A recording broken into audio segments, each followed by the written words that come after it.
ಎಲ್ರಿಗೂ ನಮಸ್ಕಾರ. SLC PUC ಯಲ್ಲಿ ನಾವು ಚೆನ್ನಾಗಿ ಎಕ್ಸಾಮ್ ಬರೆದಿವಿ, ಆದ್ರೆ ನಮಗೆ ಸರಿಯಾದ ಮಾರ್ಕ್ಸ್ ಕೊಟ್ಟಿಲ್ಲ ಅನ್ನೋರು ಫೋಟೋ ಕಾಪಿಯನ್ನ ತರಿಸ್ಕೋಬೇಕಾಗತ್ತೆ ಅಥವಾ ರಿವ್ಯಾಲ್ಯೂಯೇಷನ್ ಗೆ ಹಾಕ್ಬೇಕಂದ್ರೆ ಫೋಟೋ ಕಾಪಿ ಇಂಪಾರ್ಟೆಂಟ್. ಅದಕ್ಕೆ ನಾವು ಹೇಗೆ ಅದನ್ನ ಡೌನ್ಲೋಡ್ ಮಾಡ್ಕೊಳ್ಳೋದು ಅಂತ ಹೇಳಿ ತೋರಿಸ್ಕೊಡ್ತೀನಿ. Second PUC photo copy download 2026 ಅಂತ ಹೇಳಿ ಹೊರದಾಗ ಈ ರೀತಿ ಒಂದು ಇಂಟರ್ಫೇಸ್ ಬರುತ್ತೆ. ಇಲ್ಲಿ karnataka.gov.in ಇರೋದ್ರ ಮೇಲೆ ನೀವು ಕ್ಲಿಕ್ ಅನ್ನ ಮಾಡಿದ್ರೆ ಈ ರೀತಿ ಒಂದು ಇಂಟರ್ಫೇಸ್ ಓಪನ್ ಆಗುತ್ತೆ. ಇಲ್ಲಿ ನೀವು ನೋಡ್ಕೋಬಹುದು ಸೆಕೆಂಡ್ PUC ಸ್ಟೂಡೆಂಟ್ಸ್ ಕಾರ್ನರ್ ಅಂತ ಹೇಳಿ ಒಂದು ಫೇಸ್ ಓಪನ್ ಆಗಿದೆ. ಸೊ ಹೀಗೆ ಸ್ಕ್ರೋಲ್ ಡೌನ್ ಅನ್ನ ಮಾಡ್ಕೊತಾ ಬಂದ್ರೆ ನಿಮಗೆ ನೋಡಬಹುದು ಇಲ್ಲಿ ಸೆಕೆಂಡ್ PUC ಇದು ಎರಡನೇ ಎಕ್ಸಾಮ್ ರಿಸಲ್ಟ್ ಯಾವಾಗ ಬಿಟ್ರು, ಹಾಗೆ ನೀವು ಫೋಟೋ ಕಾಪಿಗೆ ಡೇಟ್ ಯಾವಾಗ, ರೀಟೋಟಲಿಂಗ್ ಡೇಟ್ ಯಾವಾಗ, ಹಾಗೆ ರೀ ಎಕ್ಸಾಮ್ ಗೆ ಯಾವಾಗ ಅಂತ ಹೇಳಿ ಹೀಗೆ ಬಂದ್ರೆ apply for the 2026 exam to scanned photo copy revaluation and retotalling ಅಂತ ಹೇಳಿ ಇದೆ. ಅದರ ಮೇಲೆ ನೀವು ಕ್ಲಿಕ್ ಅನ್ನ ಮಾಡಬೇಕು. ಕ್ಲಿಕ್ ಮಾಡಿದ್ರೆ ಈ ರೀತಿ ಇಂಟರ್ಫೇಸ್ ಓಪನ್ ಆಗುತ್ತೆ. ಇಲ್ಲಿ ನೀವು ನೋಡಬಹುದು ಅಪ್ಲಿಕೇಶನ್ ಸ್ಟೇಟಸ್ ಅನ್ನ ನೋಡಬಹುದು, ನೆಕ್ಸ್ಟ್ ಅಪ್ಲಿಕೇಶನ್ ಆನ್ಲೈನ್ ಅಪ್ಲಿಕೇಶನ್ ಅನ್ನ ನೋಡಬಹುದು.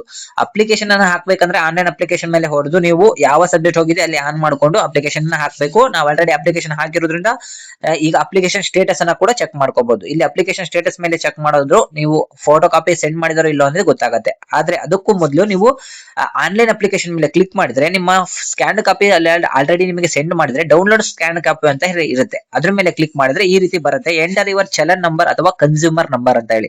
ನೀವು ಅಪ್ಲಿಕೇಶನ್ ಹಾಕಿದಾಗ ಅಲ್ಲಿ ಒಂದು ಕನ್ಸ್ಯೂಮರ್ ನಂಬರ್ ಅಂತ ಹೇಳಿ 10 ನಂಬರ್ ಅನ್ನ ಕೊಟ್ಟಿರ್ತಾರೆ. ಆ ನಂಬರ್ ಅನ್ನ ನೀವು ತಗೊಂಡು ಇಲ್ಲಿ ಕಾಪಿ ಮಾಡಬೇಕು. ಕಾಪಿ ಮಾಡಿದ ಕೂಡಲೇ ಅದೇ ರೀಡೈರೆಕ್ಟ್ ಆಗುತ್ತೆ ಯಾವ ಸಬ್ಜೆಕ್ಟ್ ಗೆ ನೀವು ಅಪ್ಲೈ ಮಾಡಿದ್ರಿ ಅಂತಾನು ಕೂಡ ತೋರಿಸ್ಬಿಡತ್ತೆ.